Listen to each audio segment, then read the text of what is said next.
অধ্যাপক গোলাম আজম সকালে তার আইনজীবীরা বঙ্গবন্ধু শেখ মুজিব মেডিকেল বিশ্ববিদ্যালয়ের প্রিজন সেলে দেখা করতে গেলে তিনি তাদের এসব কথা বলেন। রিয়াদ হাসানের রিপোর্ট। অধ্যাপক গোলাম আজমের বিরুদ্ধে হত্যা, লুট, ধর্ষণ ও বাড়িঘর জ্বালিয়ে দেওয়ার মতো নৃশংস ঘটনার ইন্ধনদাতা হিসেবে যুদ্ধাপরাধ ট্রাইব্যুনালে যে অভিযোগ আনা হয়েছে তা কোনোভাবেই সঠিক নয়।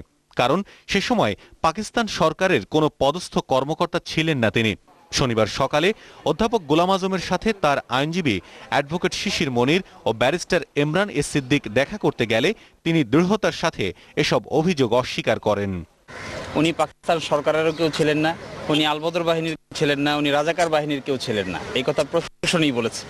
অথচ ওনার বিরুদ্ধে কমান্ড রেসপন্সিবিলিটির অভিযোগ আনা হয়েছে। উনি এ ব্যাপারে বলেছেন যে এটি একেবারেই মিথ্যা অভিযোগ এবং ওনার বিরুদ্ধে রাজনৈতিকভাবে হেয় প্রতিপন্ন করার জন্যই এরকম অভিযোগ আনা হয়েছে।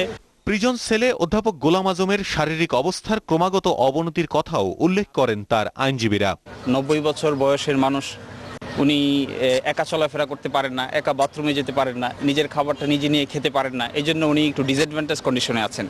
ওনাকে যদি এগুলোর হেল্প দেয়া হয় তাহলে ওনার শরীর এবং স্বাস্থ্য একটু ভালোভাবে উনি শেষ জীবনটা কাটাতে পারবেন। দীর্ঘ 3 ঘন্টার বৈঠকে আরও কিছু বিষয় নিয়ে আলোচনা হলেও আদালতের নির্দেশনা থাকায় তা বলতে রাজি হননি তার আইনজীবীরা।